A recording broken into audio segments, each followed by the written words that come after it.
Hello guys, we are back with a new fanfic. What if Naruto unleashed his Otsutsuki heritage and claimed a divine harem with Kurenai and Samui Part 1? If enjoy this fanfic, please like, and now let's start the fanfic. Blonde-haired boy of 13 could be seen sinking to the bottom of the ocean, a huge sword lodged into his side, due to the actions of his supposed teammate. The boy had stunning blue eyes that shined with an unyielding will. His skin was tan, and 3 whisker marks could be seen on each side of his face. The boy was dressed in a orange and blue jumpsuit, and blue sandals. This boy is Uzumaki Naruto, and he was both drowning and bleeding out. All because his teammate Uchiha Sasuke had gotten upset that he had talked the enemy out of fighting, keeping the boy from gaining his oh so precious Sharingan. He, with what he thought was his last act in the world of the living, lifted up his middle finger and gurgled out, "You Sasuke Tem." He then blacked out, not knowing that his body had just been wrapped in a pure white shell of energy. Inside of the shell, 3 women appeared. The first of the 3 had long silver hair that spiked out everywhere. She had pale skin that seemed to shine in the shell. Her eyes were this stunning shade of gold that could make a dragon lick its lips in lust. From her head 2 thick horns could be seen poking out. Her ears were pointed and elegant. She was dressed in a light plum kimono with red prayer beads around her neck. On her lips was a light appliance of pink lipstick. The next woman had long flowing light-colored hair that was simply regal. Her eyes were pale white, and had no pupil. Her skin was also pale, yet didn't shine like the other woman's. In the center of her forehead was a vertical slit. Poking out of her hair was what looked like 2 horns. She was dressed in a simple high-collared Harem-style kimono that was white, and had black commas woven into collar, and in the sides. She had a light appliance of purple lipstick on her lips, and her fingernails were painted a royal purple. The last of the 3 women had long black golden blonde hair that seemed to shine with a supernatural light. Her skin was fair and blemish-free. Her eyes were large green emeralds, her pupils shining red rubies. The strange thing was the golden arch-like things on her side and back. She was dressed in a white and dark gray kimono that had a strange pattern going up the front. Around her eyes were thick gold lines. These 3 were Tsubasa or Shinigami, Otsutsuki Kaguya, otherwise known as Princess Kaguya or Cabot Goddess, and Kami, otherwise known as Arceus, the goddess of Pokemon. Tsubasa, looking down at Naruto, gently removed the sword from his side. She then removed his shirt and jacket. Her eyes gained a cold fury, spotting the many scars covering his body, including what looked like the words "demon spawn" carved into his chest. She, turning to Kaguya, and spotting the appalled eyes of the woman, said, "He is your one shot at redemption. You see, 13 years ago I sealed the 9-tailed fox inside of him, due to Kami making a mistake during her paperwork, marking him as the Jinchuriki of said fox and my summoner not paying the price with his life. He was then subjected to treatment should ever go through. Tsukuyomi personally witnessed him almost being beaten to death 4 times. Amaterasu witnessed him almost being raped 6 times. I myself witnessed him be starved and he be crucified. What amazes all of us is that he hasn't snapped yet, nor has he been corrupted by the evil of life. No, he's still pure as the driven snow." Kami, realizing her mistake a few years ago, instantly started to paperwork to fix her blunder. She, gaining a happy smile on her face, said, "She just finished the paperwork, and now things can be fixed. Kaguya, you have been chosen to be his mother, as his true family left him to fend for himself in that damned village.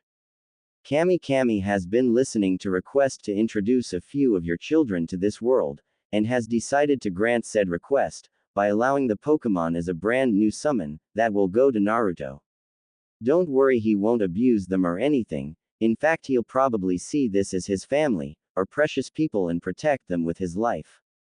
Also, could you maybe bless him with the powers of a few legendaries?"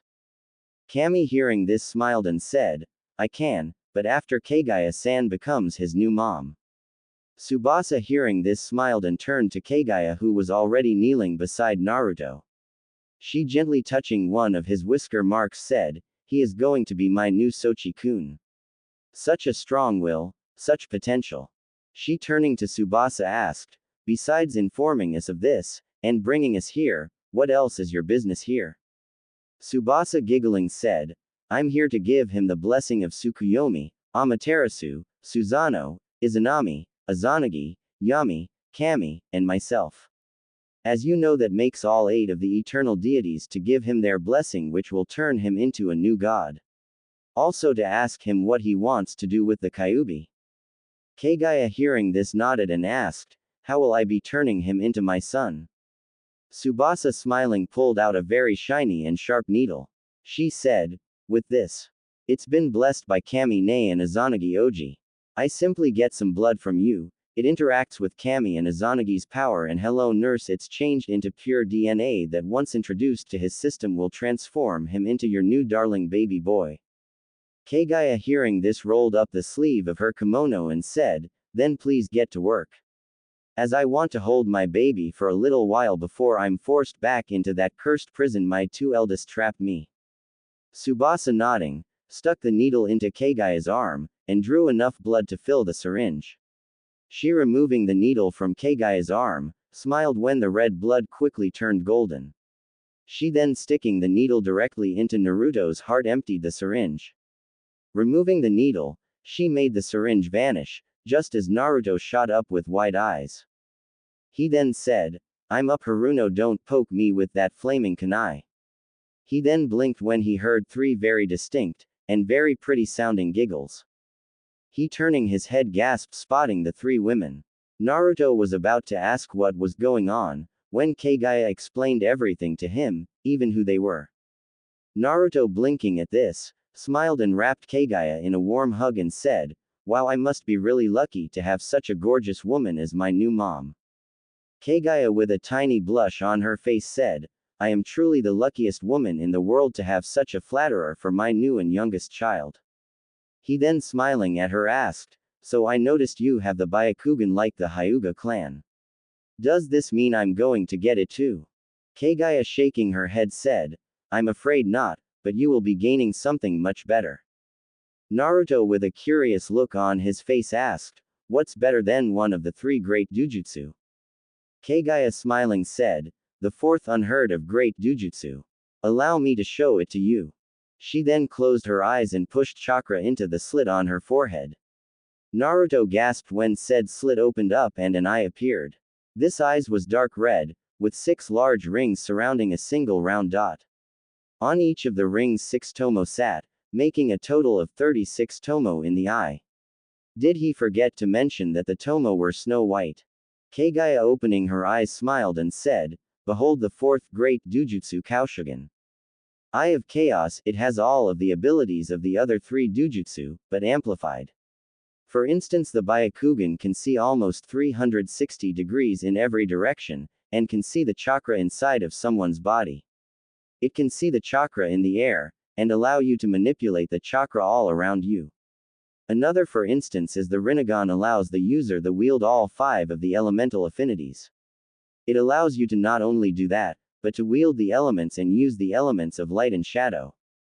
Naruto hearing this said, whoa, that totally sounds badass mom. She giggling said, it is baby. Now Kami-san has something for you. Naruto turning his eyes to Kami, gave her his full attention. Kami smiling said, alright Naruto-kun, I have decided to bless you with the powers of a couple of my more powerful exclusive children. The first will be Giratina, my little rebellious princess. She is the ruler of the distorted world, and one of the most feared of my children. Next is Moltres, he's the living embodiment of fire, and is capable of producing flames that put the sun's flames to shame. Then we have Articuno, my little ice queen. She's literally the coldest of my children, and can summon blizzards that could freeze an polar bear. Then we have Kyogre, who is said to have created the oceans, while battling her older brother Groudon. She's literally a titan of the sea, and when she primal reverts she can summon a storm that could flood the lands. Next to last we have Mewtwo, who is one of the most powerful, yet most awkward of my children. Don't get me wrong though, she can crush a mind or anything for that matter with just a thought. Last we have Zekrom, the Pokemon version of the goddess of storms. She has lightning in her control and isn't afraid to use it to get what she wants. She usually sides with the person with ideals. Naruto, getting an image of each Pokemon, felt like shitting his pants spotting Giratina, Kyogre and Zekrom. Mewtwo reminded him of a Sasuke, while Moltres and Articuno looked like giant birds to him. Kami, smiling, said, "You'll be able to meet and work with each of them, since Kami has decided to allow you to exclusive privilege of summoning all of my wonderful children. Do treat them with love and care."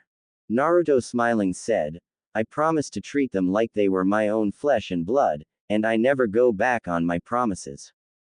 Kami giggled hearing this. Tsubasa, then stepping forward, said, "Now for the last part. Otsutsuki Naruto, you have done something no mortal has ever managed to achieve. You have received not only the blessing of all 8 of the eternal deities but have earned their respect. It is with great honor I welcome you to the position of the 9th eternal deity. It has been decided that you will be the god of carnage, technology and destruction." Naruto, hearing this, felt his mouth open wide. He, shaking his head, managed to stand, and bowed deeply. He said, "I am deeply honored, Shinigami-sama. I will try my best to not dishonor the 8 eternal deities." Tsubasa, giggling, said, "I know you will. Anyway, I have a question to ask you." Naruto, blinking, asked, "What is it, Shinigami-sama?" Tsubasa, pouting, said, "First of all, call me Tsubasa-chan, or Tsubasa-hime, or at the least Tsubasa-ne. The question is, what do you want to do with the Kyuubi?" Naruto, blinking, said, "Why does it matter what I want done with Jinx-ne?" Tsubasa, smiling, said, "Because now that you're an eternal deity, she can't stay sealed in you." Naruto, hearing this, pouted and asked, "Why not Tsubasa-ne?" Tsubasa, smiling at him, calling her sister, said, "Because she wasn't even supposed to be sealed inside of you in the first place." Naruto, hearing this, quickly started to think. He, getting an idea, asked, "Can she be sealed in something else?" Tsubasa, tilting her head, asked, "Like what?" Naruto, pointing to Zabuza's sword, asked, "That?" Tsubasa, picking up said sword, tossed it a few times and said, "Sure, just as long as promises to be a good girl." Naruto cheered and said, "Yay, now Jinx-ne can stay by my side." Tsubasa, giggling, waved her hand, and a red orb floated out of Naruto, and slammed into the sword. The sword then transformed from a thick and huge blade, to a simple and elegant katana, with a blood-red blade.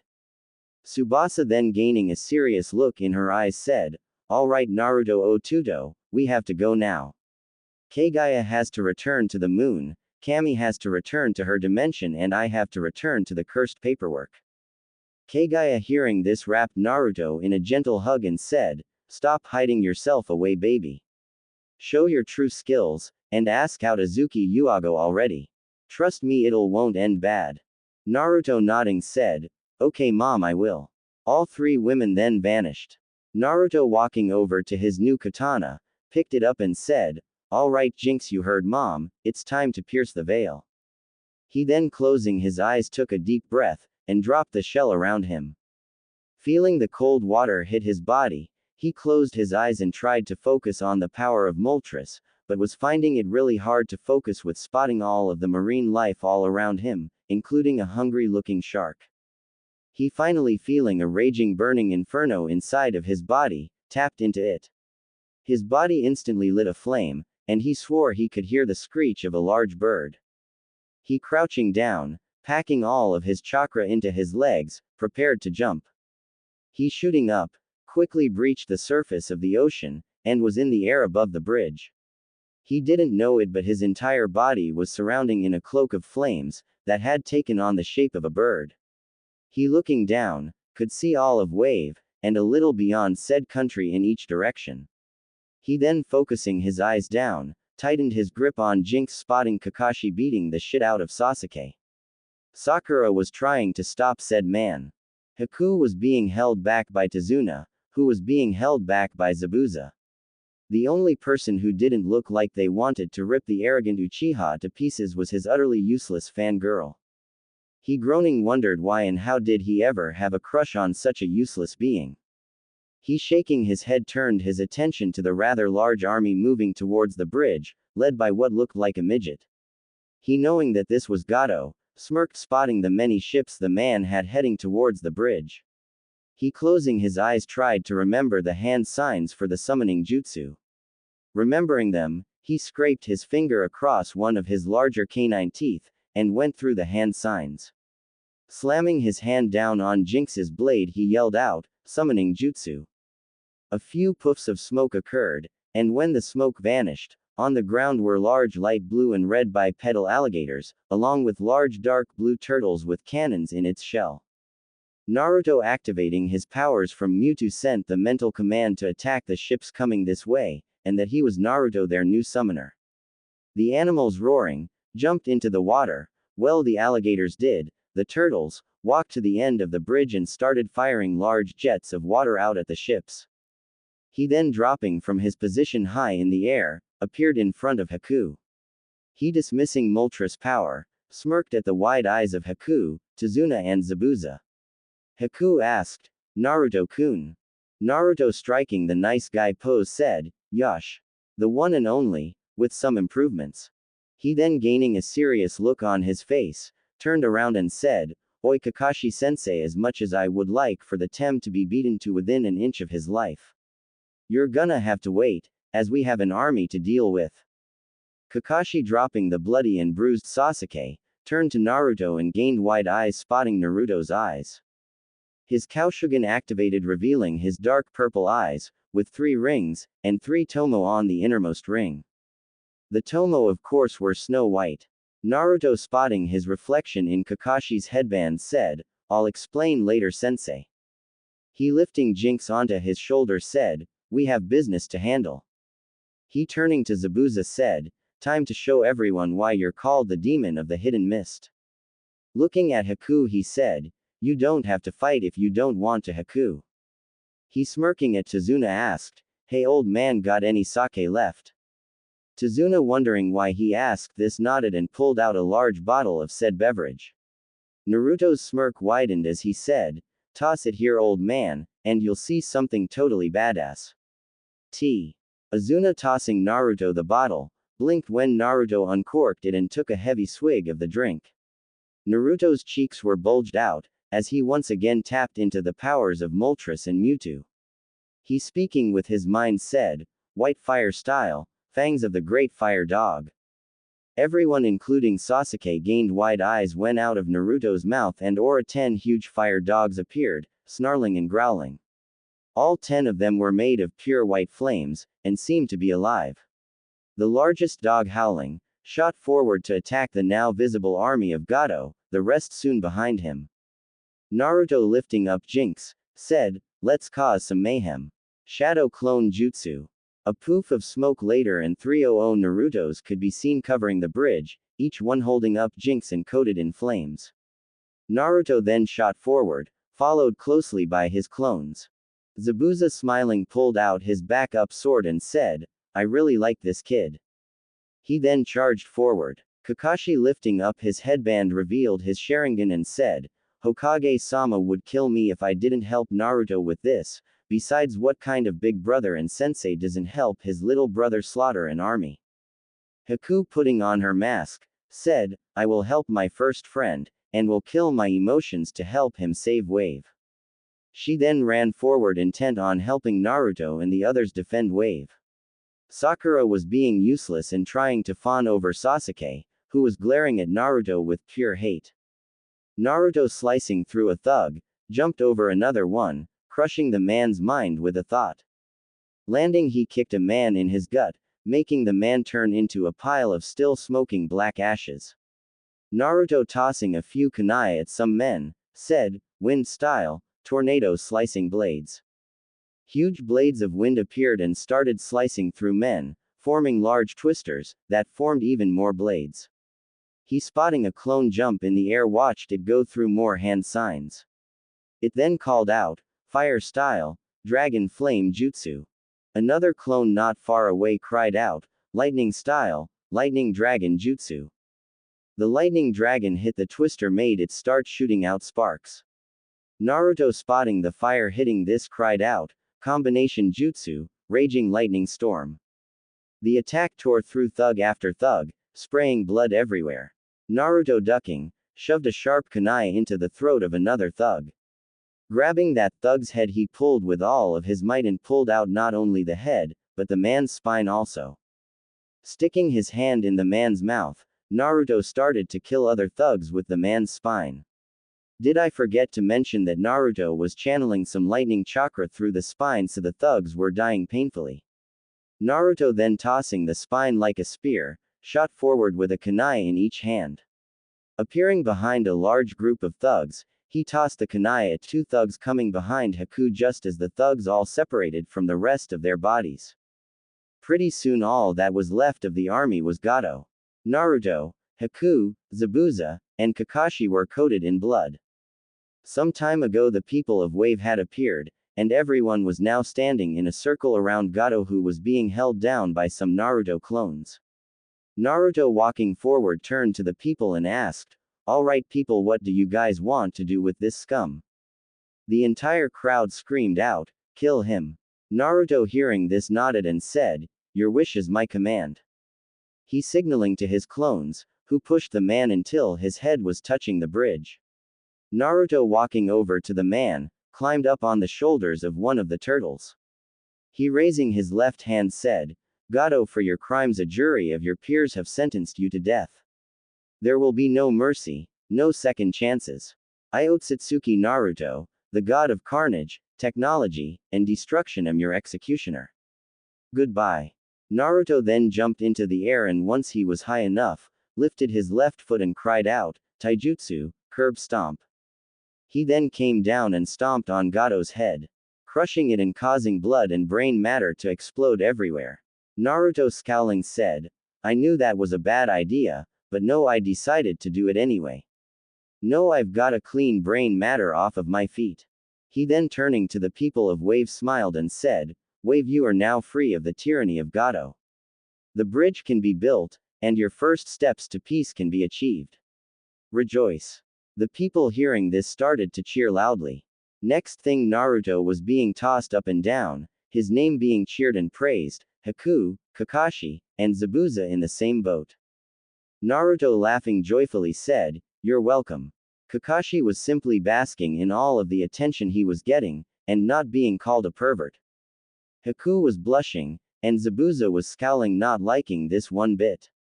Sasuke was scowling even worse, as in his mind once again the Dobi had shown him up and stepped out of his place. Sakura was scowling as Sasuke was scowling, and she already knew the source of said scowl. She, growling, said, "Naruto baka. I'm gonna punish you for upsetting Sasuke-kun." Tazuna, on the other hand, was happily chugging from his sake bottle, as he was extremely happy. A week later, Naruto could be seen staring at a rather imposing statue on the completed bridge. It was him standing tall among a pile of bodies, Jinx shining brightly in his right hand, and flames licking at his feet.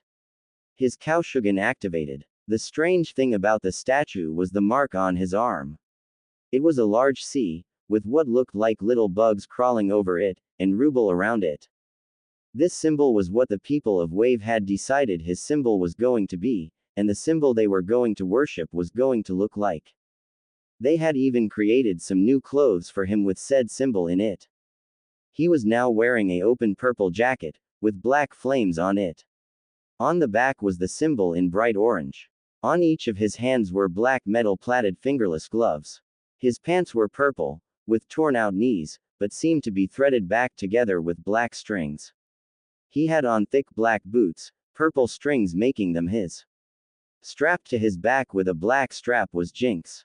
His headband shining proudly on his forehead. Beside him, smiling proudly, was Kakashi. On his other side, smiling fondly at him, was Haku. Zabuza, on the other hand, was reading the words on the statue. Whistling, the man said, "This is the statue of our hero. He was drowned in the waters below this very bridge, and was brought back to life, gaining the powers of a god. Beware all that trespass on this land seeking to do harm. The god of carnage, technology, and destruction watches over this land, the land of his rebirth, the land of his first slaughter, land of his religion." He, turning to Naruto, said, "Damn brat, they really took what you said to heart. You know that they're going to start worshipping you even more now, right?" Naruto huffing said, whatever. Let's go to Konoha already, before the fangirls swarm me again. Kakashi giggling said, welcome to the curse of the being badass Naruto. Naruto ignoring this statement, turned around and walked off of the bridge, walking right by the bruised and limping Sasuke, and the arm in a sling, and talking with a slur Sakura. Haku, who was right behind him, sent a glare at both people, remembering how the two idiots tried to take Naruto's power and kill him for refusing to give it to him. She then giggled, remembering that Naruto did a less powerful version of his curb stomp on the Uchiha, and broke Haruno's arm in 7 different places, then proceeded to shut the girl up by delivering a literally jaw-shattering punch to the girl's face. They had enjoyed peace and quiet for 6 days now. Kakashi behind her pulled out his book, already preparing himself for the earful he was going to get once they got back to Konoha. Zabuza, pulling out his own copy of Kakashi's book, wondered how Naruto was going to get him into Konoha. Haku was going to be no problem, but he was a missing ninja, a powerful one at that. Naruto himself was wondering how his little future genin were going to respond to their boss, Big Brother, being a literal god now. He then stopped and giggled slightly, already picturing the looks on the council's face. He right there swore to bring a camera to record the moments forever. Another week later, the group finally arrived in Konoha, yet Sasuke was still limping. This time though, he was limping because he tried to have his way with Haku, and not only did Naruto beat the shit out of the boy, but Haku made the boy sterile, and Zabuza was close to sending the boy to the rest of his clan. Luckily for him, Kakashi informed them that he was still needed for the Chunin exams. Naruto also said that the civilian council might flip out if Zabuza killed their precious Uchiha. Naruto, once inside of the village, led Zabuza and Haku to the Hokage's office, Kakashi behind them. Kakashi and Zabuza noticed something though. The people in the village was looking at Naruto with wide eyes, some of them even looking at him with respect. The closer they got to the Hokage tower, the more people started to do it. Haku soon picked up on it, and narrowed her eyes, wondering what was going on. Naruto was too deep in his thoughts to notice. He was wondering how was he going to train his Dujutsu, as he couldn't even use any of the Sharingan properties, nor could he use anything of the Rinnegan besides the elements. He had full access to the Byakugan parts. Jinx was just as clueless as he was. She was also pushing him to learn some more sword skills, as she wanted to be used for more than a walking stick. Arriving at the tower, Naruto walked in and was walking up the stairs. Once outside of the doors to the Hokage's office, Naruto snapped out of his thoughts and gained a great big smile. He, kicking open the doors, said, "Oi old man, you might as well give me the hat now, as I'm back not from a C rank mission but according to Kakashi sensei a high A to a low S rank mission." Sarutobi hearing this smiled and said, "I know Naruto." Naruto hearing this blinked and asked, "How do you know?" Sarutobi, pulling out a little black book, opened it to a saved page and tossed it to Naruto. He, catching it, looked at it and gained huge comical eyes. The reason why was because he was looking at a picture of him coated in flames, slicing through a thug with Jinx. Kakashi was looking over his shoulder, gaping like a fish. Zabuza was trying very hard not to laugh. Haku, on the other hand, was very worried for her first friend now. Kakashi then read, Otsutsuki Naruto, aka the God of Carnage. Eye color, natural unknown, believed to have a unknown Dujutsu. Hair color, platinum blonde or silver. Height, 5 feet 4 inches. Weight, possibly 160 pounds. Rank, Genin. Elemental affinities, Kanton, Futon, and Raiden. Summonings, strange turtles with cannons and ferocious bipedal alligators capable of taking down entire ships. Has a sword that has a blood-red tint, and seems to be just getting used to it. Genjutsu, skills unknown. Taijutsu skills, unknown, but known to have crushed Gato's head with a move he called the curb stomp. Ninjutsu skills, rather limited information, but knows the summoning, the shadow clone, a wind jutsu, 2 fire jutsu and a lightning jutsu, all being high-ranked. Can surround himself in flames that resemble a bird. Rank in bingo book, B. Note as the first genin to ever be put in the bingo book. He is a genin of Konohagakure. Naruto hearing this smiled and said, "Oh yeah. Now you'll surely give me the hat, old man." Sarutobi laughing said, "Maybe when you're placed in there as AS rank, but until then no." Naruto pouting said, "Mean." He shaking his head gained a serious look on his face and said, "Old man Zabuza Momochi, and his daughter Haku Yuko Momochi are becoming Konoha shinobi, are all alert the kunoichi population of a certain crystal ball, that can pierce through anything." Sarutobi hearing this paled and said, "You wouldn't do that to your grandfather, would you?"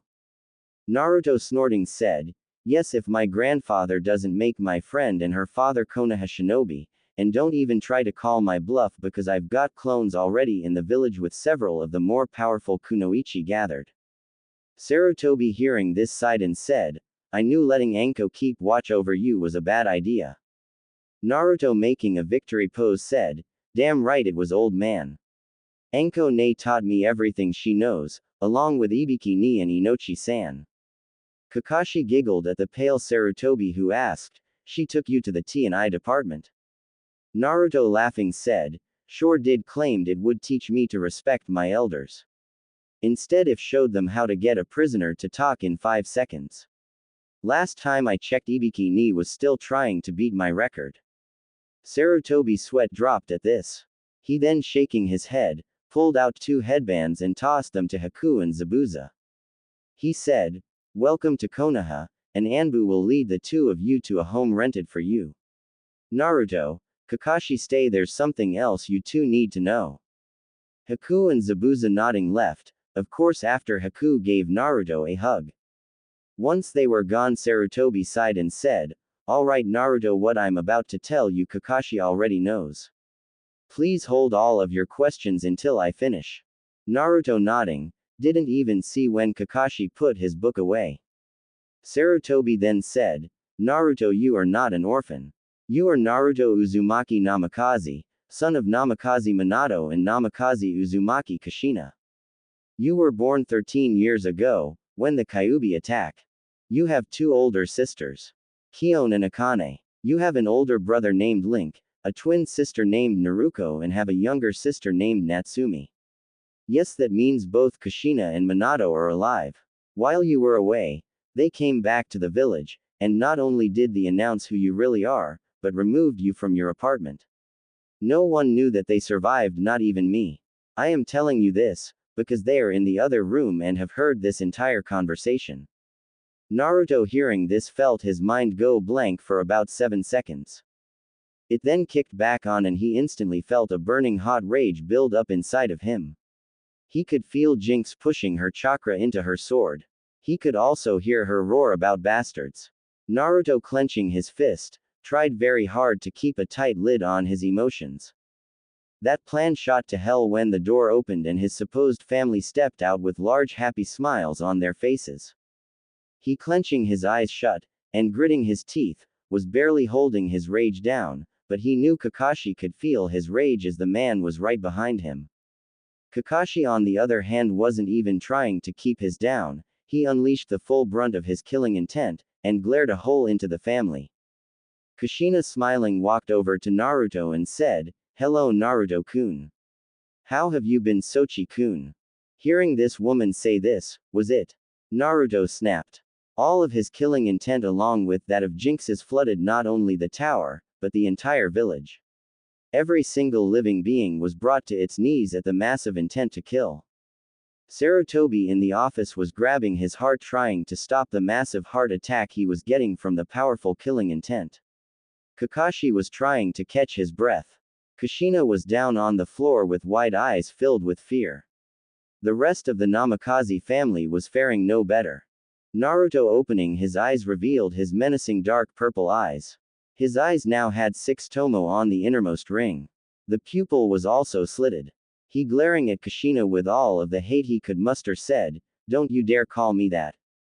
Kakashi shaking his head, reached over to Naruto and said, "Naruto stop, you're going to kill the Sadaime."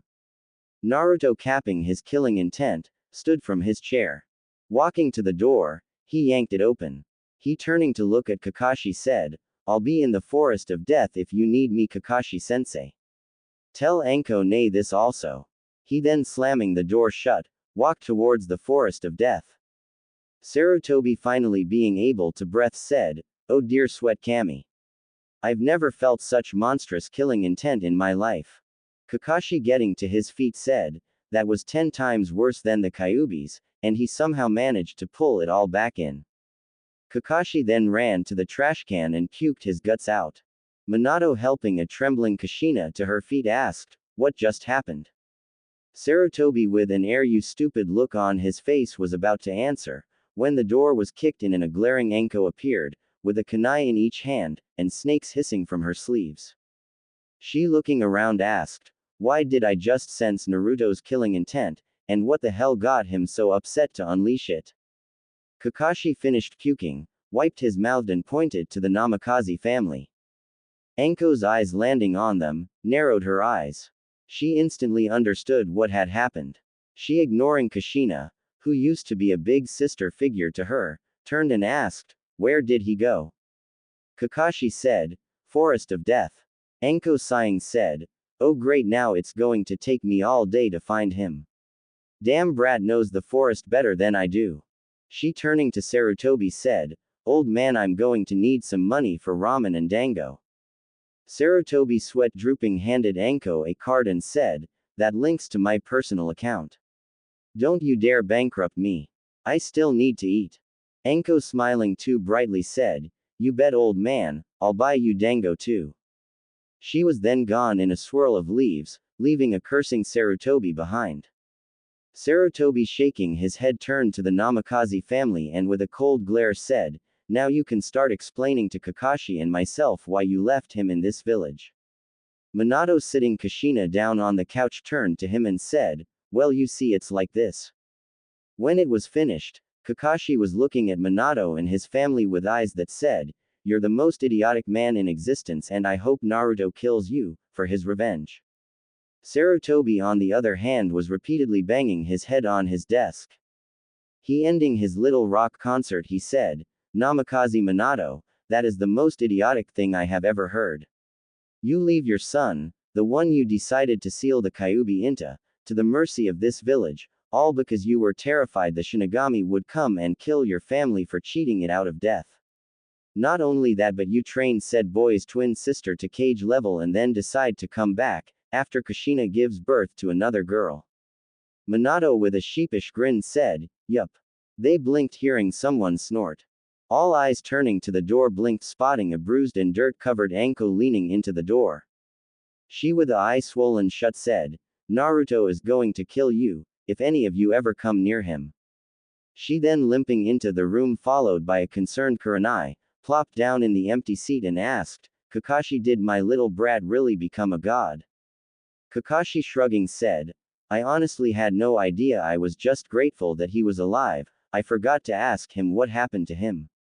Sarutobi, looking at Anko, asked, "Why?" Anko, groaning, said, "Because like a baka I decided to entice him into a fight. I've never had such a thorough kicking in my entire life. I mean, at first he was just using his fist and speed, but pretty soon I was dodging swipes from that sword of his, that sliced through 7 trees. I tried to block one of his swings with a kunai, and my hand nearly paid the price for such foolishness. He then started slinging out jutsu that I know for a fact are probably B ranked S rank, and if they aren't, they should be. I mean, he damned near drowned me when he summoned a massive tidal wave. I got burns in places that fire should never approach. I'm pretty sure my nipples are still swollen from how much lightning I got hit with. My leg is still trying to thaw out from when he nearly froze my legs."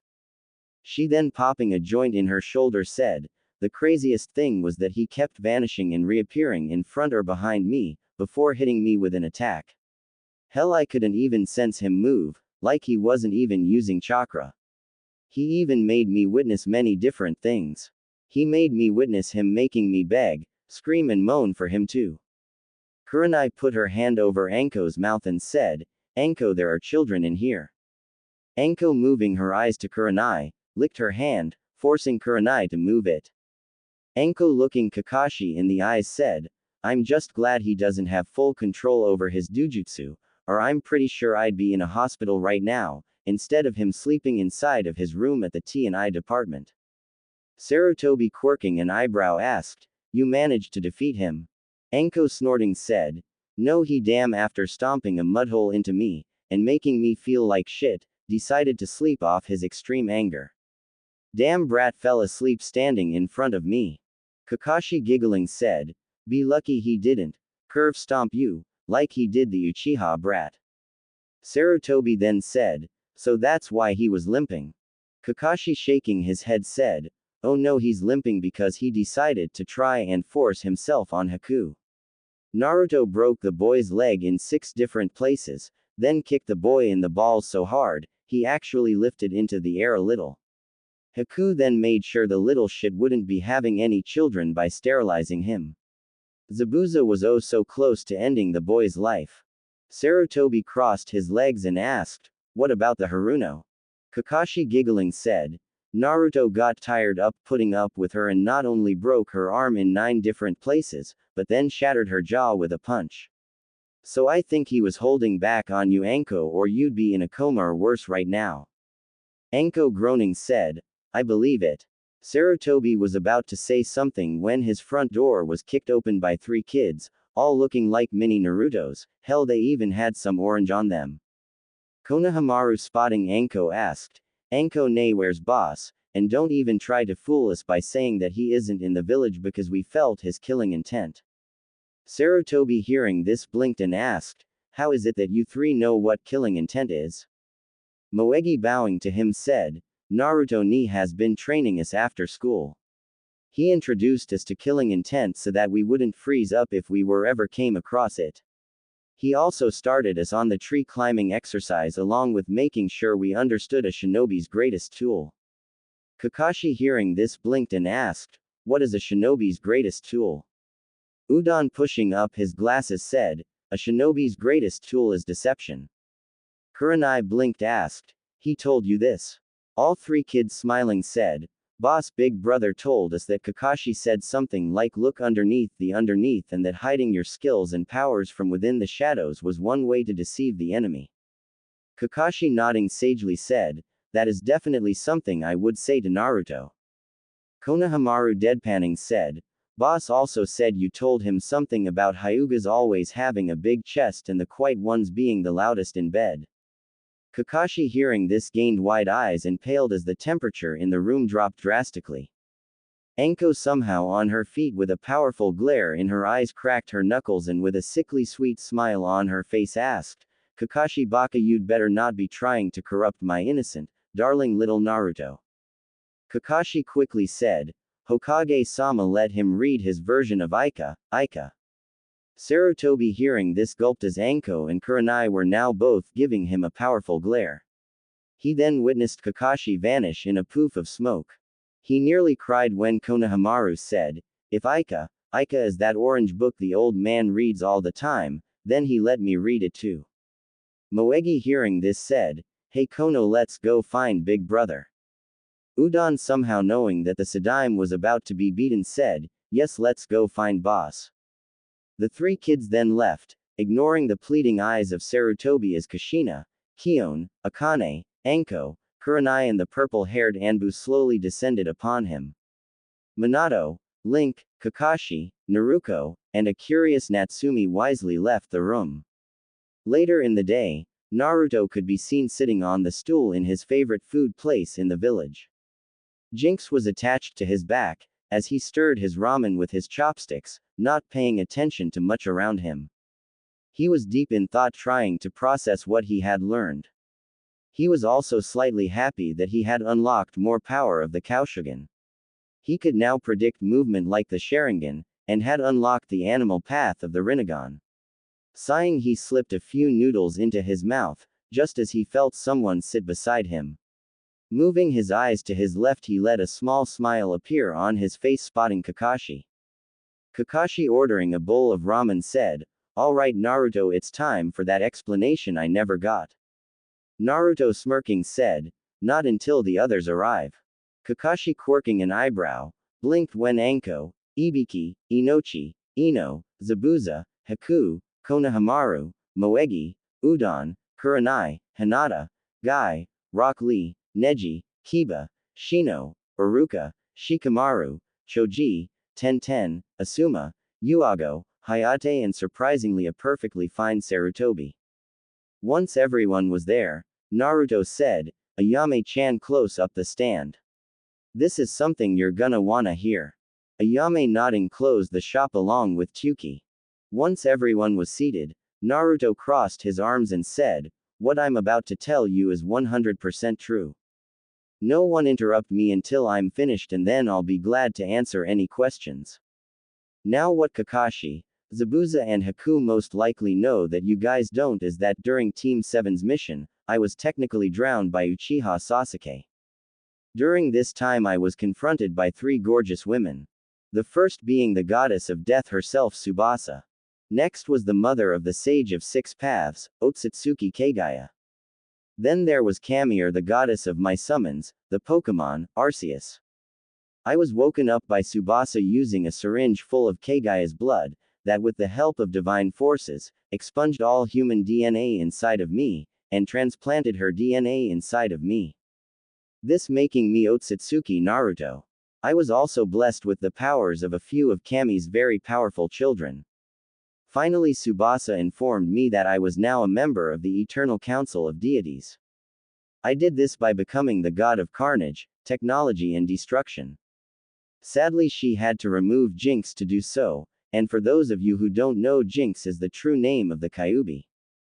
Happily Jinx was able to be sealed inside of my new sword, which used to be Zabuza's sword.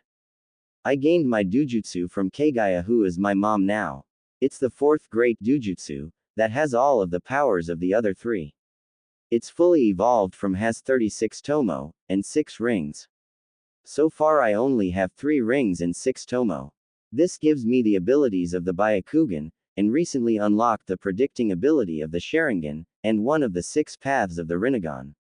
The Rinnegan by the way gives me full access to all elemental affinities. Everyone hearing this had wide eyes. He with a smile on his face asked, any questions?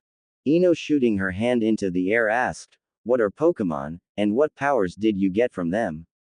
Naruto laughing and sipping some of his ramen said, Pokemon are very intelligent beings from a distant dimension governed by Kami. They come in all shapes and sizes, and their power levels range from that of an academy student, to that of a tailed beast. Most of the ones that could rival a tailed beast in power are legendary or rare. I will tell you the powers I got from them.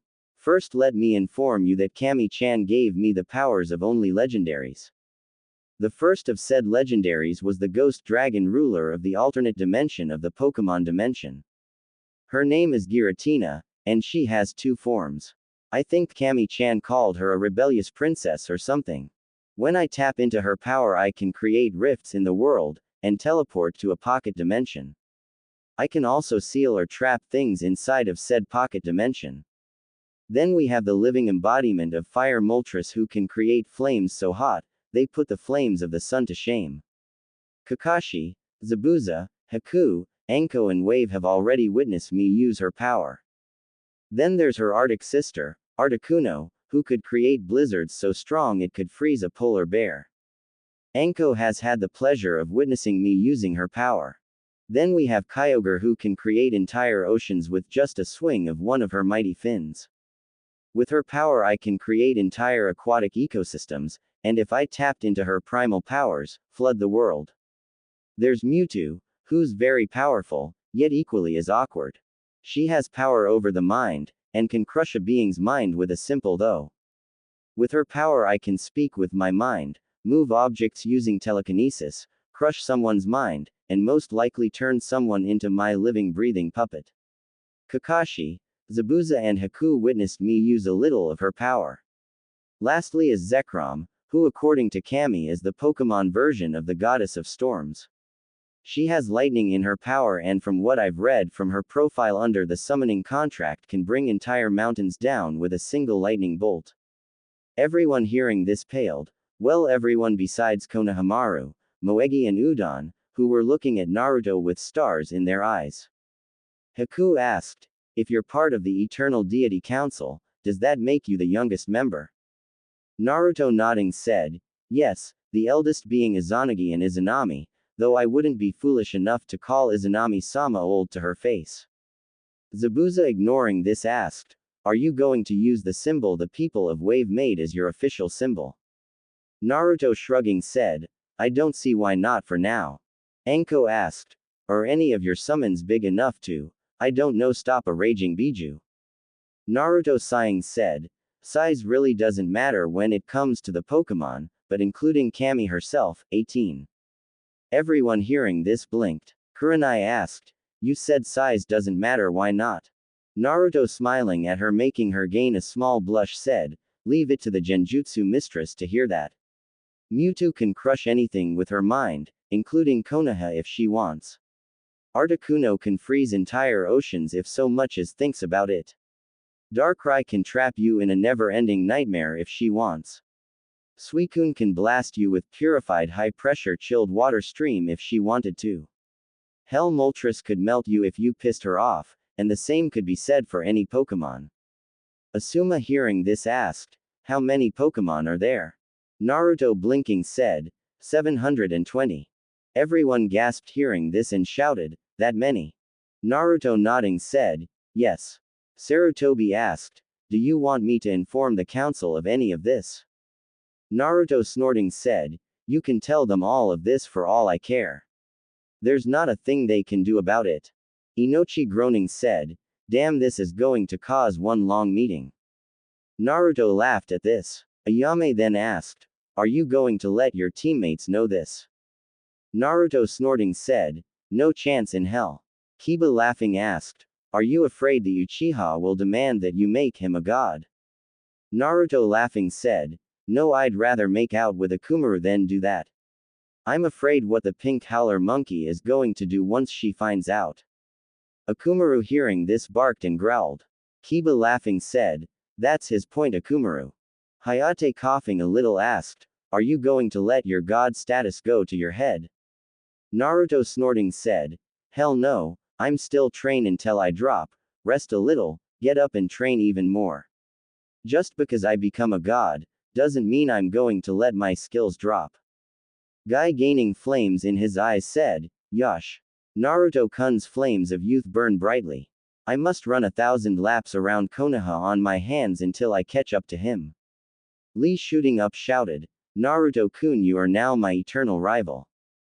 Naruto, who had been sipping some more of his ramen, made the mistake of asking, I'm sorry, did you say something? Lee hearing this gained unholy flames in his eyes along with Guy. Both men then shouted, curse you and your hip attitude, my eternal rival. Naruto blinking at this, turned to everyone else and asked, what the hell just happened?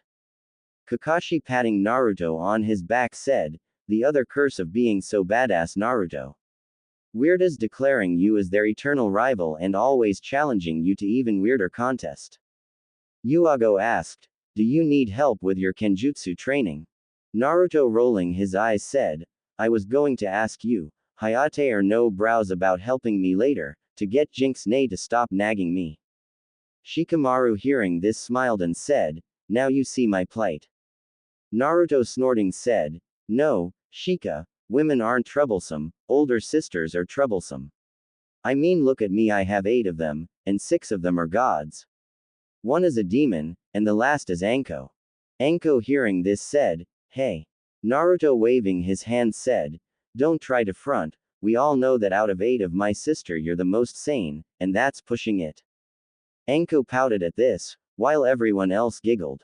Konohamaru asked, boss, will you be teaching us any awesome jutsu?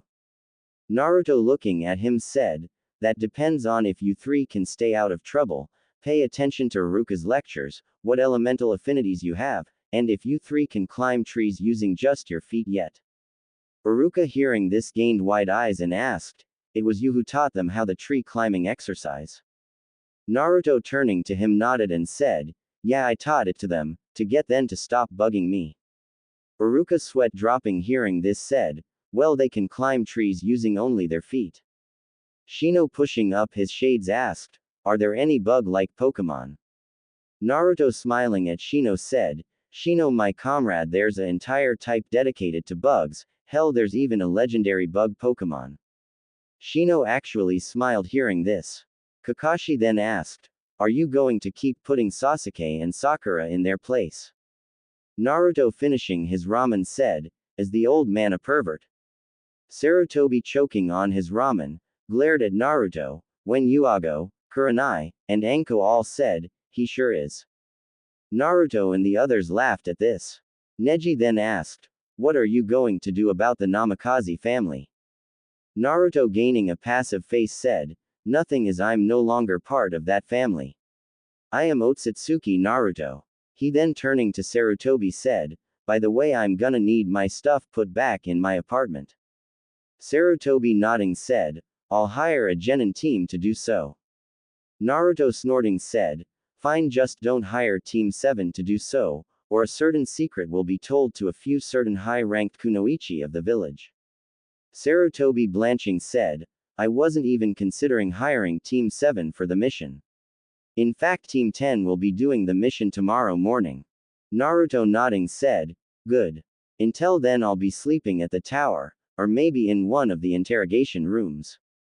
Ibiki hearing this smiled and said, speaking of, I finally beat your record brat. Naruto hearing this quirked an eyebrow and asked, really by how much? Anko smirking said, 1 second. Naruto laughed at this, and Ibiki gained a little black cloud over his head. Naruto shaking his head, stood to his feet and put his hand over his mouth to stop the yawn he felt coming. Shaking his head he said, alright people, it's getting late so I'll see you party people later. He then walked out the ramen stand. The others finishing their ramen and paying up, all went their separate ways, some thinking about a certain blonde, others wondering how things was going to change from here. The next morning, Naruto could be seen walking towards training ground 7, intent on getting some training in. Of course he was heading there very early, hell the sun had barely even poked its head out. He arriving at his location, took off his shirt and jacket, placing them on one of the logs, he popped his muscles and said, I'll start with some push-ups and crunches. Then I'll do some sprints. I'll work on my hand sign speed while doing the sprints and push-ups. Gotta get them down to 1, so the Tem can't copy any of my jutsu when he does unlock the Sharingan. He then got to work, and before long 2 hours had passed and it was now 6. He standing up said, Lee I know you're there so let's spar for a while until it's time for you to meet your team. Lee appearing said, Yosh. I accept your challenge Naruto-kun. I will give it my all. Naruto rolling his eyes said, yeah whatever let's just go. He and Lee then vanished and an intense spar was soon rocking the training ground. When Sakura appeared an hour later, she was now perfectly fine. Her eyes widened spotting the damage done to the training ground, and 2 people locked hands inside a deep hole near the center. She in her delusional mind thinking that this was Sasuke finally putting Naruto Baka in his place ran over to the hole and gained wide eyes. Naruto could be seen standing there, sweat dripping down his body, his Kaoshugan activated and locked on Lee who was equally sweaty and trying to punch Naruto. Naruto gritting his teeth said, damn Lee. You're really making me sweat.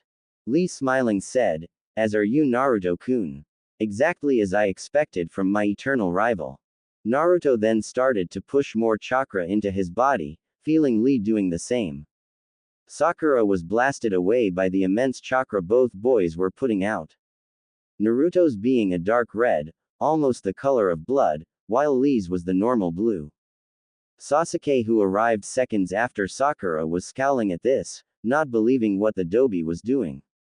Kakashi then appearing, blinked spotting Naruto and Lee not too far from him. He wasn't surprised when Guy and his genin appeared. Guy spotting Naruto and Lee said, Yosh. These two are stroking their flames of youth. Look at how intense Naruto-kun's eyes are. Neji rolling his eyes said, Guy-sensei stop speaking of the flames of youth. Ten wasn't saying a word, because she was too busy drooling at Naruto's muscled upper body. Kakashi realizing that he needed to break this little spar up said, Yo Naruto. The fangirls are coming. Naruto, hearing this, quickly separated himself from Lee, appeared behind Kakashi and asked, "Where are those cursed beings coming from?" Kakashi, smiling, said, "I was just kidding, Naruto, because if they were really coming, I'd already be gone. Now come on, let's go get a D rank mission." Naruto, moving from behind Kakashi, placed his hands behind his head and said, "Sure, Kakashi-sensei, but we'd better not be chasing Tora again." Kakashi, now reading his book, said, "We're not." He then walked out of Training Ground 7, Naruto right beside him, followed by an scowling Sasuke, and a angry Sakura.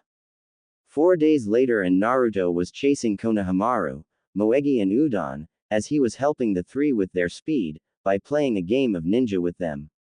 Sakura had said something rude, but Naruto had pulled a Kakashi on her, making her very upset. Anyway, the three kids had just turned the corner when the sound of something colliding with something else could be heard. He then heard Konohamaru say, "Ow, that hurt." Moving around the corner, his eyes narrowed, spotting some boy from Suna, with a black hood on that had cat ears, holding Konohamaru up by his long blue scarf. This boy had purple lines on his face that strangely looked like makeup. Standing behind him with a bored look on her face was a blonde-haired girl, with a huge fan on her back. The makeup boy, growling, said, "That hurt, you little twerp." The girl said, "Put him down, Kankuro, we don't have time for this." Kankuro said, "Don't worry, Tamari, I'm just going to teach the little brat a lesson." Tamari, sighing, said, "Whatever, just don't get me in trouble." Kankuro, smirking at this, lifted his fist to hit Konohamaru when he felt the edge of a sharp blade be pressed to his throat. He then heard someone growl out, "I suggest you put my little brother down before I slit your throat, Sand Nin." Kankuro, dropping Konohamaru, blinked when the boy stuck his tongue out at him and said, "Boss just told you, punk." Kankuro, hearing this, felt his blood boil, but before he could do anything, he heard Tamari say, "Kankuro, you idiot, I told you not to do anything stupid, but you didn't want to listen, and now the god of carnage has his sword at not only your throat but mine's too." Kankuro, hearing this, slowly turned his head and blanched, spotting the Kaushugan staring at him. Naruto, removing his sword from Kankuro's throat, said, "You should listen to your pretty older sister from now on, Catman, otherwise your blood will spill onto the streets of Konoha." Naruto, turning his head to the tree, said, "Ikibi no Gaara, I know that you're in that tree. Come out now and I won't show you just why a tanuki should never anger a dragon." Both Sand siblings' eyes widened when Gaara appeared, bowed low in front of Naruto. Gaara said, "Forgive me, my lord. I had no idea or intention to anger you. My idiot teammate also apologizes for getting in the way of your game with your little brother." Naruto, blinking, said, "Yeah, whatever." He then, turning to Konohamaru, said, "All right, Kono, because of your failure at not being aware of your surroundings, the three of you now have to play a game of dodge with Anko, after listening to Iruka's lecture about awareness." All three kids groaned hearing this, and walked towards the academy. Naruto, walking behind them to make sure they got the academy, turned to the Sand siblings and said, "I look forward to meeting you three in the Chunin exams. Until then, Tamari of the desert, Kankuro of the puppets, and Gaara of the desert." He then walked around the corner, missing the wide eyes of Kankuro, the smile on Gaara's face, and the small blush on Temari's face. He, arriving at the bridge for his team meeting, wasn't surprised to find Sakura there pestering Sasuke for a date, while said boy brooded. Naruto, sitting down on the rails of said bridge, pulled out Jinx and started to polish her, ignoring the now screeching Sakura. The girl never shut her yap, and honestly Naruto wanted to curb stomp her, but Kakashi had made him promise not to do so unless she did something really stupid. Sasuke, on the other hand, he had free rein with. He had already kicked the arrogant pricks 6 times, and 5 of those times he was half asleep. He, sensing Kakashi arrive, stood up and put Jinx over his shoulder. Kakashi, appearing in a swirl of leaves, looked up from his book and smiled, spotting Naruto and the other two. He, pulling out 3 sheets of paper, handed it to them and said, "I have put you 3 in the Chunin exams. Meet at room 301 if you want to take the exam. Even if you don't, I'm proud of you guys." He then vanished. Naruto, snorting at this, decided that he would spend some time with Yuago, or maybe Kurenai. Vanishing in a small blizzard, he appeared in Training Ground 8. Spotting Kiba, Shino and Hinata walking away, he wondered where Kurenai was. He, closing his eyes, tapped into his psychic powers. Reaching out with his mind, he blinked, finding Kurenai's mind not far away, trying to push some emotional pain away. Appearing beside her, he sat down on the log and asked, "What's wrong, Kurenai-sensei?" Kurenai, turning to him, tried to wipe the tears from her eyes and said, "Nothing's wrong." Naruto, frowning, gently grabbed her hand and said, "You know I hate it when you lie to me." Kurenai, hearing this, sighed and said, "I was going to tell Asuma how I felt about him, when I walked in on him making out with Haruno Mibiki." Naruto, scowling, said, "It broke your heart, didn't it?" She, turning away, said, "Yes, my heart feels like it's breaking into a million different pieces." Naruto, sighing, said, "You can lean on my shoulder to cry if you want." Kurenai, shaking her head, said, "No, I need to be a strong kunoichi." Naruto, rolling his eyes, said, "Bullshit. You need to let your emotions out, or they'll just boil over at the most unfortunate time. Hence why Anko Ne and myself always pick fights with each other, letting us relieve any pent-up emotions we may have." Kurenai, hearing this, giggled and said, "Is that why she's been covered in bruises for the past week?" Naruto, snorting, said, "She's not the only one with bruises." He, lifting up his shirt, revealed his chiseled upper body. A large bluish bruise on the center of his chest, along with a small bruise over his right rib. She, gasping, asked, "How many bruises do you have?" Naruto, laughing, said, "Those are the only two, because I've been working on my regenerative powers. It seems as though I can heal myself with ease as long as it's within 5 minutes from my last healing. Haku-chan has a theory that since I'm the god of carnage, then if I slaughter an army of something like that, then maybe I'll heal even faster." Kurenai, hearing this, sighed and asked, "Am I pretty, Naruto?" Naruto blinked, hearing this, and said, "Kurenai-sensei, you're one of the most gorgeous women I have ever seen. Not only are you intelligent, but you're a dedicated Jonin-sensei, and not afraid to put a pervert in their place. You have a beauty that most people would kill to have, yet you don't have a bit of arrogance inside of you. Your ruby red eyes sparkle in the light, yet when they need to be, can be like ice-cold lakes. Your flawless alabaster skin, that sometimes twinkles in the light. Your long wavy black hair, that could captivate the entire world." He didn't know it, but his sincere words was causing a huge blush to appear on Kurenai's face. He, turning to her, noticed the blush but chose to ignore it. He, smiling, asked, "You wanna hear a song I've been working on, Kurenai-sensei?" She, shaking her blush away, said, "Sure, just as long as it's not perverted." He, smiling, reached into his pocket and pulled out his black Gibson guitar. He, then getting it ready, took a deep breath and said, "I hope you enjoy this song, Kurenai-sensei. It's called Walk on Water or Drown. By Mayday Parade I don't own. Well, this hurts me more than I can stand to say. In just one sitting, you left the room so I can pray. So I'll pace the halls to see if I could find a hole in something. Or maybe places to escape. Oh, but everybody knows this is the part of breaking down in anybody's arms. I'm reaching down and hoping this one's ours. God, please, please let this stay." And then I fell into pieces, and she fell into me.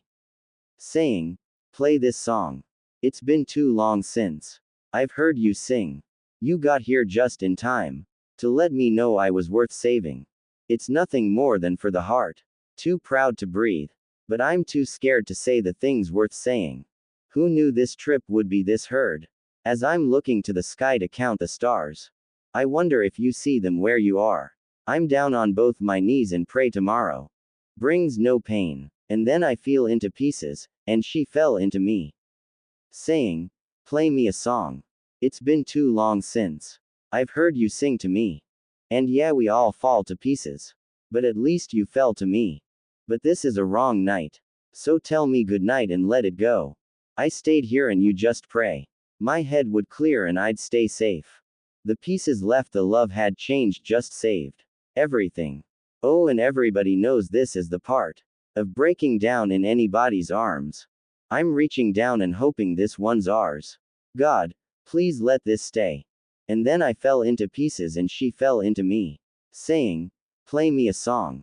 It's been too long since I've heard you sing. And then I fell into pieces and she fell into me. Saying, play me a song. It's been too long since I've heard you sing. And yeah, we all fall to pieces. But at least you fell to me. But this is a wrong night. Tell me good night and let it go, oh. Naruto ending the song, blinked spotting not only Kurenai, but Anko, Yuago, Ino, Hinata, Moegi, Ayame, Haku and Ten all swooning over him. He sweat dropping said, okay maybe I overdid it. Ino then squealed very loudly and tried to glomp him. He switching with a random log said, on that note I'll be taking my leave. Exit stage left. He then ran for his life, a group of swooning females behind him, one of them being a kunai flicking Anko. He finally arriving at his apartment, locked the doors, shut the windows, and placed a few chakra seals to keep people out. Sighing in relief he took off his shirt, and placed Jinx against his wall. Heading towards the kitchen, he rolled his eyes spotting the ramen bowl from Namikaze Kushina. He tossing it into the trash, reached into his fridge and pulled out a carton of orange juice, 3 eggs, a thick piece of bacon, and some carrots. He fixing himself a small dinner, simply ate his meal. Once done eating he walked into his bathroom. Taking off the rest of his clothes he climbed into the hot shower. Washing the dirt and grime off, he closed his eyes and let the hot water pour down on his platinum blonde hair. Once done with his shower, he turned it off. Walking into his bedroom, he opening his bedroom dresser slipped on a pair of purple Carnage boxers. He then walked over to his desk. Opening a drawer he pulled out a small tube. Opening it he willed the shiny substance out of the tube and made it dance a little. He smiling said, it seems as my nanobots are forming rather nicely. Soon they will be complete and I'll be bringing new technology to the world. He putting the nanobots back into the tube, corked it and put it back into the drawer. He then yawning said, it's time to get some sleep. He turning off the lights, crawled into his bed. The next morning he would roll over and nuzzle his face into the soft warm pillow his face was buried in. He then heard someone moan. His mind instantly kick-started, as pillows weren't warm, nor did they moan. Back flipping out of his bed, he got in a stance ready to kill the intruder. He sweat dropped spotting Kurenai laying in his bed, dressed in black lace matching pair of bra and panties. Shaking his head, he walked into his bathroom and sweat dropped even more spotting Anko, and Yuago knocked out in his bathtub snuggled up to each other. Shaking his head he brushed his teeth and took a piss. Walking back into his bedroom he got dressed. He then walking into his kitchen, nearly face-palmed spotting Ino, Hinata, Ten and Ayame all passed out on the floor surrounding his kitchen table. Shaking his head he tiptoed to his fridge and opened it. Grabbing a toaster pastry, he grabbed Jinx and placed her on his back. He was about to walk out his door when he remembered his new invention to pass time and to help ignore the pink-haired banshee. Creeping into his room, he gently slid open his drawer and pulled out an iPod with black headphones. Putting it into his pocket, he then walked outside of his apartment, not even wanting to know how all 7 females managed to get into his locked and sealed apartment. He arriving at the academy, rolled his eyes seeing no one there yet. Walking to the academy wall, he put the headphones in his ears, and turned to iPod on. Picking one of his recorded songs, he started to hum, you have no idea how unproductive it is to fall in and out of you as often as I do. Lately I've been feeling gray, but today I won't wind up next to you. His was the day the Chunin exams began, and Naruto showed the world why he was the god of carnage, technology and destruction. 2 hours later Sakura and Sasuke finally arrived to find Naruto with his eyes closed leaning against the academy wall bobbing his head listening to his music. Sakura scowling marched over to him to make the baka acknowledge her and Sasuke, when she heard a deep terrifying growl. She looking around wondered what had growled at her, when her eyes landed on something crouched directly above Naruto's position. Her eyes widened, spotting a black dog with a tan belly and paws. Its eyes were dark red, almost a crimson. From its head, twin thick silver horns could be seen sticking out. Swaying behind it was a black-tailed with a spade for the tip. Sasuke, having better eyes than Sakura, could see the silver bone-like fragments on the dog's back. He could also see the smoke rafting from the beast. Naruto, opening his left eye, said, "About time you two got here. I've been waiting for at least 2 hours." He, shaking his head, sat up and snapped his fingers. The beast, stopping its growling, hopped down to stand beside Naruto. Naruto, petting the beast, said, "Come on before I decided to let Mira turn you into lunch." Mira, wagging her tail, happily followed Naruto, a scowling Sasuke behind her and a terrified Sakura behind him. Team 7 entering the academy walked until they came to large commotion. Naruto, hearing Mira bark, glanced at the door and said, "Very good girl. Remind me to give you a treat later." Mira, barking, wagged her tail. Naruto, then spotting Sasuke about to open his big mouth, grabbed the boy by his head and hissed, "Keep your mouth shut, Uchiha, or I'll end your pathetic existence, and then maybe Makoto Heim will finally be proud of the trash her weakest is." Sasuke, hearing this, felt his anger boil, but decided to heed Naruto's words. Naruto, seeing this, let the Uchiha go, and silently walked upstairs, Mira and his teammates right behind him. Reaching the next floor, Naruto walked right past the still reading Kakashi, followed by a once again arrogant Sasuke, and a terrified Sakura. Mira stopped outside of the door for about 5 seconds to look Kakashi over. She, barking, walked inside. Kakashi, sweat dropping, mumbled, "Even his summons think I'm a pervert." Once inside of the room, Naruto sighed, feeling and hearing someone approaching him very fast. His nose catching the smell of flowers and strawberries, sighed again, knowing that he was about to be glomped by Ino. Sure enough, not a moment later, Ino was attached to him, nuzzling his face while saying, "Naruto-kun, I've missed you so much." Naruto, rolling his eyes, said, "That's funny considering that I saw you this morning passed out around my kitchen table, and again as your team entered the academy." No, pouting, said, "You're no fun." Naruto, snorting, said, "On the contrary, I'm very fun, it's just that right now you're causing a scene, attracting unnecessary attention to us." Ino blinked hearing this. She, looking around the room, could see the many genin glaring at her. She, blushing, stopped hugging Naruto and said, "Sorry, Naruto-kun." Naruto, sighing, said, "It's okay, Ino, as the pink banshee or duck butt was bound to get their attention anyway." He, feeling a very pitiful amount of killing intent come from behind him, quirked an eyebrow and turned to find a furious Sakura glaring daggers at him. He was about to say something about this, when a monotone voice asked, "Is she bothering you, Naruto-sama?" Naruto, turning his head again, blinked, spotting Gaara standing beside him glaring at Sakura, his 2 siblings right beside him. Naruto, turning back to Sakura, asked, "Did I offend you, howler monkey?" Sakura, hearing another insult be thrown at her, was about to punch him, when a low growl reached her ears. She, blanching, slowly turned to find Mira once again glaring at her, smoke now literally rolling off of the hound. She, gulping loudly, said, "Nope. I like being called a howler monkey and a pink-haired banshee."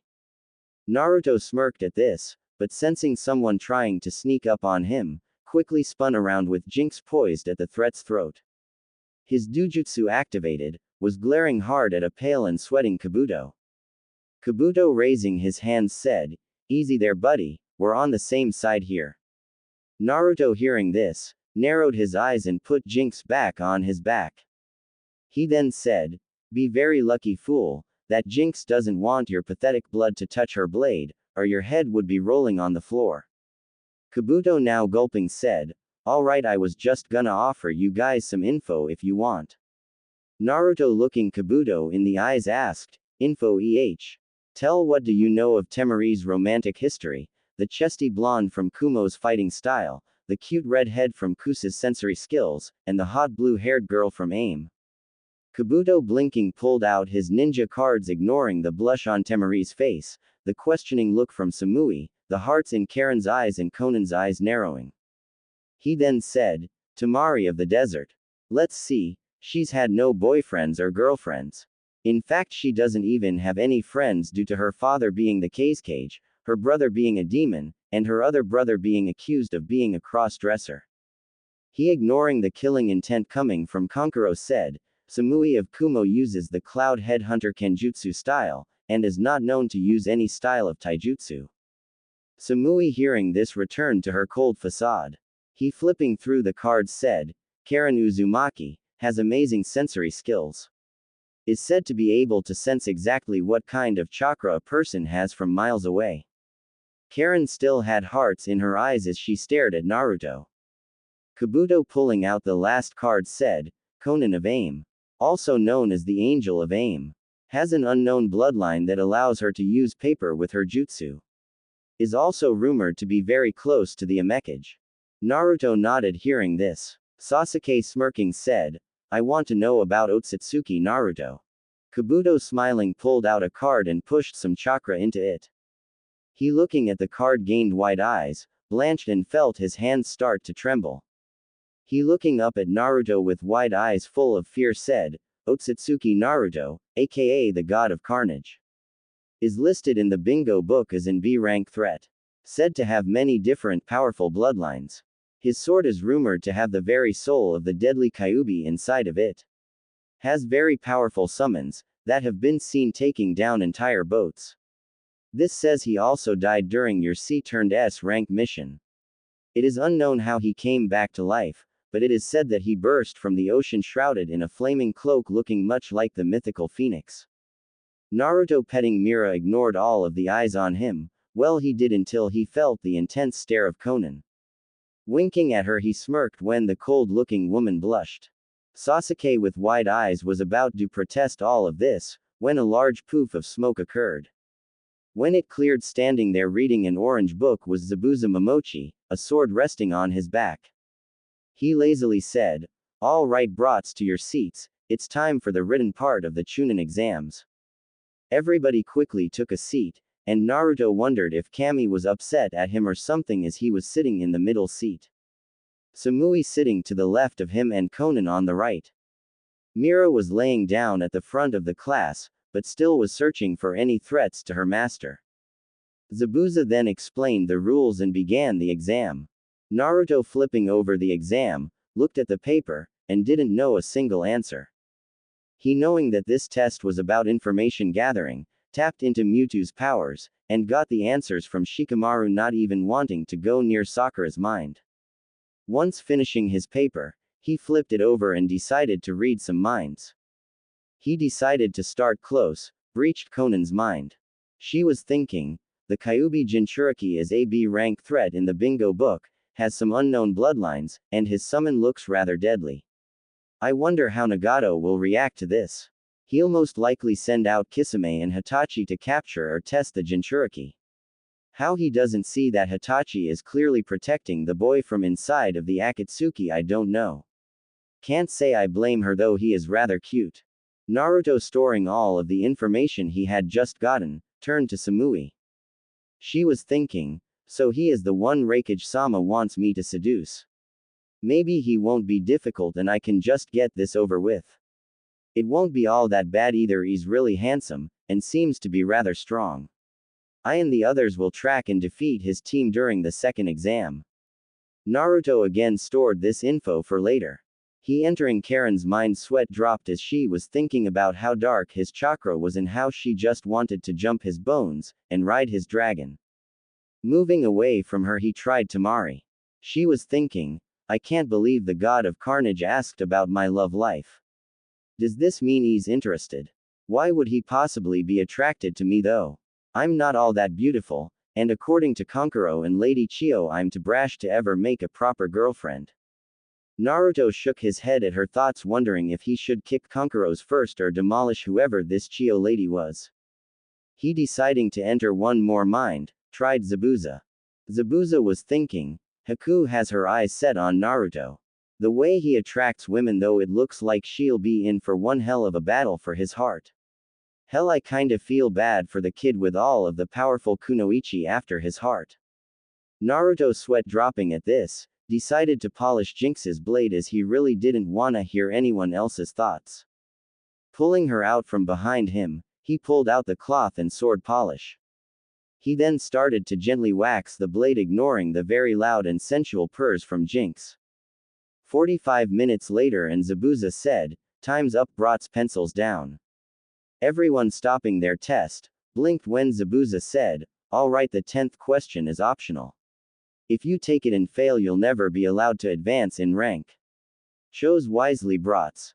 Naruto ignored the many different reactions, but his eyes moved to Sakura, who was looking at him with sad eyes, slowly raising her hands. Naruto, rolling his eyes, said, "Oi, no brows. Stop making the weaklings piss their pants. You and I both know that you have no authority to do anything besides fail us from this exam. Now get on with the 10th question before I let Mira burn your oh so precious porn." Zabuza, hearing this, gulped and said, "Alright, all of you who chose to stay past. The test was about information gathering, and that's the reason why you were given so many points to cheat. A quality of a chunin is being able to make tough choices. Now call off the doom hound brat." Mira, who had been staring at Zabuza's book and building up fire in her stomach, stopped when Naruto said, "Mira-chan, enough." He gets the message. Mira, stopping her build up, barked a few times and trotted over to Naruto. Naruto, then feeling a very familiar chakra presence approaching fast, sighed, pinched the bridge of his nose and said, "I don't know what I did to upset you, Kamine, as I haven't even met you, but I'm very sorry and I promise to never do it again." Zabuza, also sensing the chakra presence, said, "This probably isn't going to end well." Just then a black ball burst through the window. A banner appeared as the ball uncoiled to reveal Anko making a victory pose and wearing one of Naruto's shirts. Naruto, face palming, said, "This is why people tend to think that you're insane, Anko." Anko, hearing Naruto's voice, blinked and looked around. She, turning to Zabuza, said, "I knew letting you proctor this exam was a bad idea. You passed 87 genin, that's 29 teams of genin." Zabuza, with a twitching eyebrow, said, "It's not my fault, blame your darling little brother." Anko, turning to Naruto, who shrugged and said, "The banshee was falling for no brows bullshit, so I had to stop it." Anko, nodding, smiled and said, "No matter, the next test will cut your numbers down in half. Follow me to the forest of death." She then jumped out a different window. Naruto, sighing, said, "Troublesome older sisters. Come on, Mira." He then jumped out the first window Anko broke, followed by Mira. The other genin quickly followed the two of them, leaving behind a sweat-dropping Zabuza. Naruto, arriving at the gates to the forest of death, rolled his eyes, spotting Anko consuming skewer after skewer of dango. He, shaking his head, sat down beside Mira and started to pet her. Mira, feeling Naruto pet her, started to pant in happiness and wag her tail. An hour later, the rest of the genin arrived. Anko, spotting them, smiled and quickly explained the exam they were about to take. Sasuke, being his usual arrogant self, said something, but quickly shut his big mouth, when Anko sliced his right cheek with a kunai of hers. She, of course being Anko, licked the blood out of said cut. She then made the most disgusted face and said, "Your blood is not tasty. It's downright vomit-inducing. I've had better tomato sandwiches." Sasuke scowled, hearing this, while Sakura was seeing red at some bimbo assaulting her Sasuke-kun like that.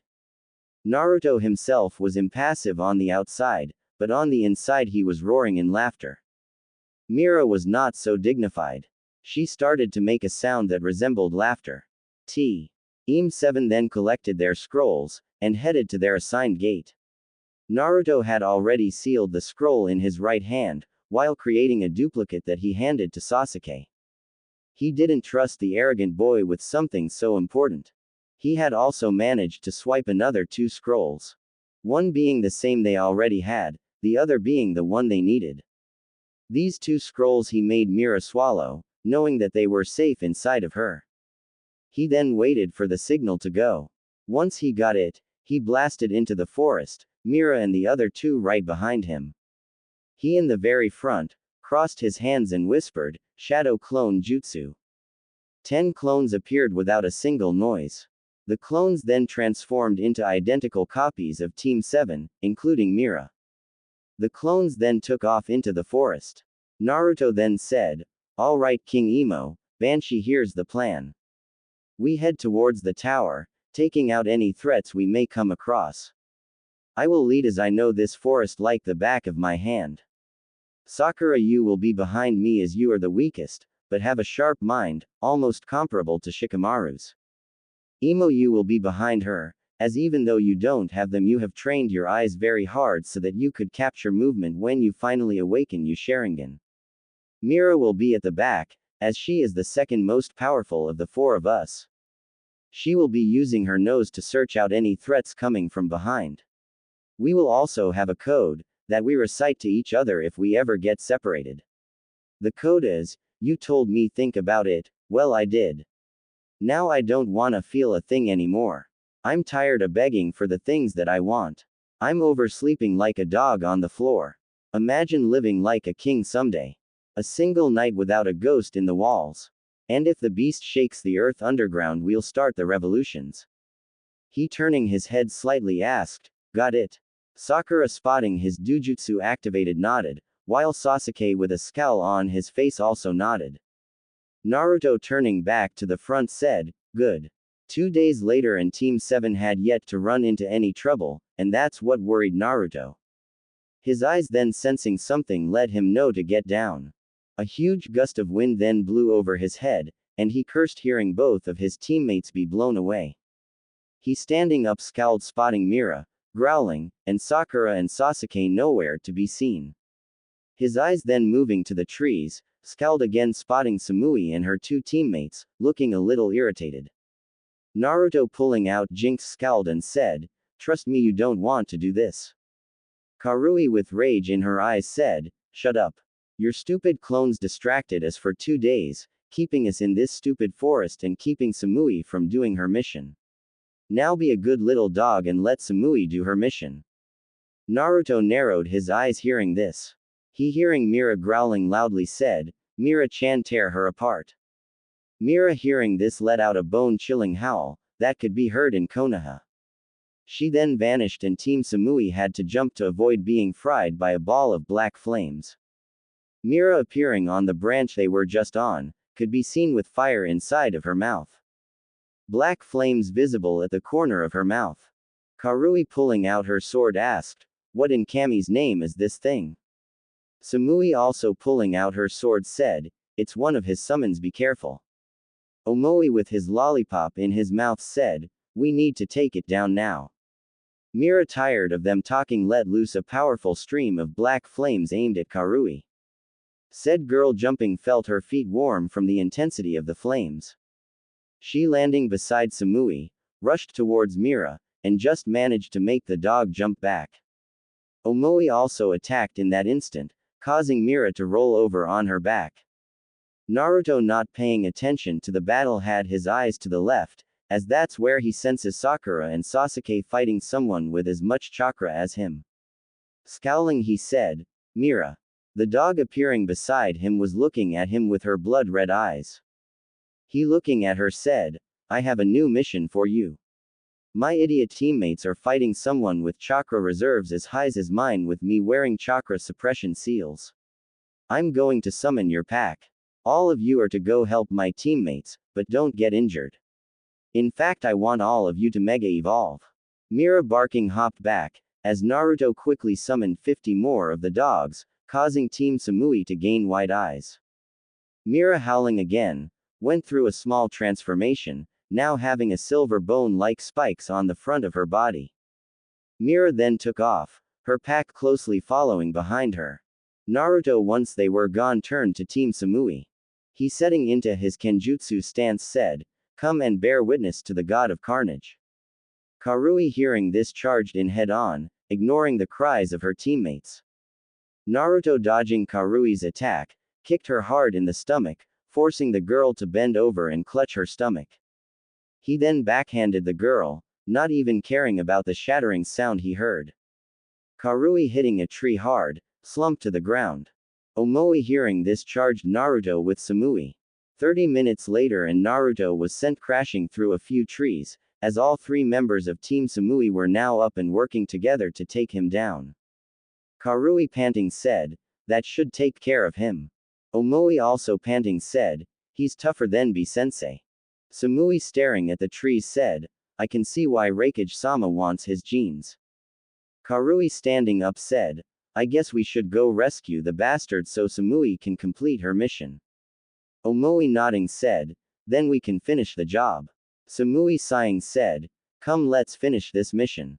What none of them knew, was that buried under 7 trees Naruto was shaking with barely contained rage. Why was he so angry? Well, he was angry because some memories of his clone had just come back. This team from Kumo had defeated his clones, killing the Sasuke, Sakura and Mira-hanged clones, then tried to rape the Naruto clone. If there was one thing that Naruto absolutely hated, it was rape. He then, hearing Jinx roaring to show these fools, and all of the others just who he was, could only nod. Lifting his hands up he crossed them and said, Kai. When he said this a seal on his left arm appeared, and quickly vanished. With the removal of this seal, all of his chakra was unsealed, along with his form. He then, pulling out a tube full of bubbling red goop, uncorked it and poured the content down his throat. His eyes then dilated, and his heart started to beat really fast and really loud.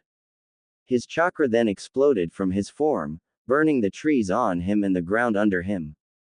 Team Samui had wide eyes spotting the dark red and black pillar of energy shooting into the sky. Their eyes widened when the literal earth started to shake.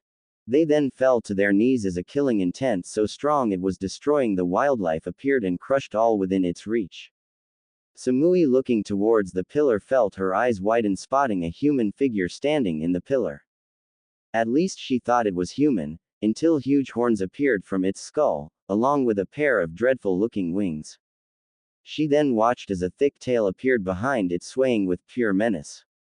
She felt her bowels empty, when what looked like tentacles appeared from all over the figure's body. In the figure's right hand an absolutely terrifying scythe could be seen. The figure then started to float off of the ground. The pillar of energy then started reducing until it was just as large as the figure. Team Samui finally got a view of the figure and all three of them felt their blood run cold. Floating above the black ground was a majorly changed Naruto. His platinum blonde hair was now down to the middle of his back. His dujutsu was activated and all 6 tomo were spinning very fast. From his top lip 2 sharp glistening fangs could be seen. From the middle of his forehead 2 thick silver horns could be seen, glistening in the light. His ears were pointed, and seemed darker. Around each eye and his mouth strange blood-colored goop could be seen. His entire outfit was now made entirely of the thick red goop. A large capital C could be seen on the middle of the outfit. His right arm was now covered in the goop, but was now bulging with muscles. The hand was longer, and thick black claws could be seen on each finger.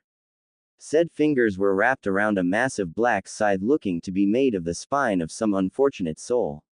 From his back 2 massive dreadful black leather wings could be seen, the thick red goo on them also. His feet were now arched and thick black claws could be seen on each of them also. Swaying behind him was what looked like a tail fused with a zanbato. The zanbato part even had thick red goo spikes. Samui gulped again as those rage-filled eyes were set dead on her and her team. Naruto then said, "Foolish ninja. You have just pissed off the god of carnage, technology and destruction.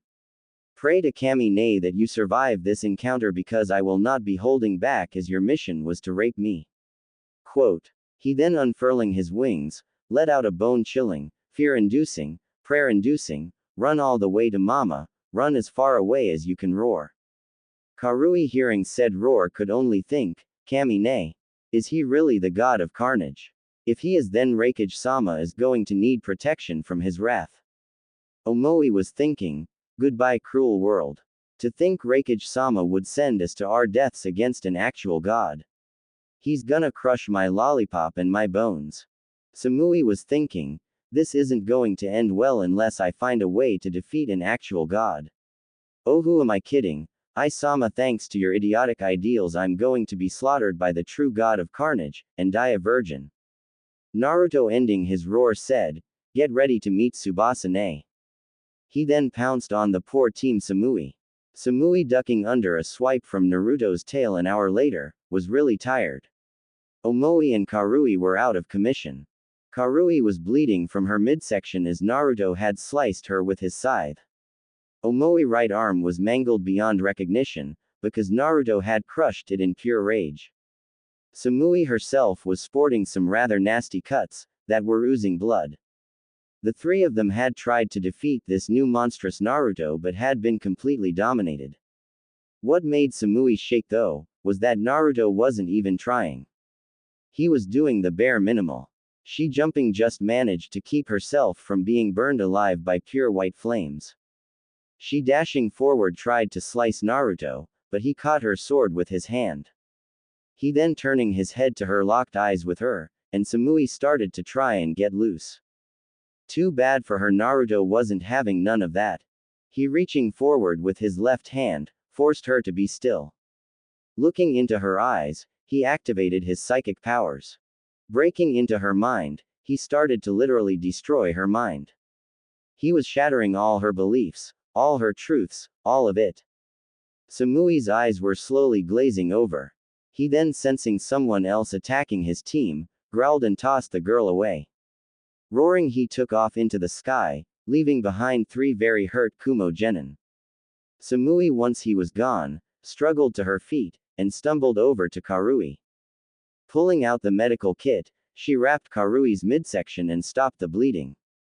She doing the same for Omoi's arm, created two lightning clones and picked her two teammates up. She then ran towards the tower, knowing that her team needed healing and she needed to sit down and build her walls back up. She didn't know it, but Naruto had watched her leave with a smirk on his face. He then vanished in a poof of smoke, revealing himself to be a shadow clone. The real Naruto arriving at his team's location, scowled, spotting Konan now attacking his team. He, dropping down from the sky, appeared in front of Mira and her pack. Said pack was struggling to stand from the many wounds Konan had inflicted on them. Naruto, turning to Mira and ignoring the curious Konan, said, "Mira-chan, you and your pack relax and bask in my aura. I will handle the so-called Angel of Aim." Naruto then turned to Konan, who with narrowed eyes said, "Kyuubi Jinchuriki, you will surrender peacefully so that we can extract the Kyuubi from you and true everlasting peace can be achieved." Naruto, snorting, said, "Or you can scurry back to your fake god before I crush your body, grind your bones to pieces and see what's left to aim in a doggy bag. Your choice." Konan, scowling, launched a few paper shuriken at him. Her eyes widened when said shuriken were burned to a crisp before even reaching him. Naruto, shaking his head, said, "Wrong choice." He then vanished and Konan doubled over in pain. She was then sent flying back from a pure kick to her solar plexus. She, crashing through a few trees, got to her feet, just in time for a fist to collide with her face, making her jaw rattle. She was then kneed in the gut, and backhanded through even more trees. She then screamed as her arm was broken in 6 different places. She then gasped, feeling Naruto's hand wrap around the back of her head.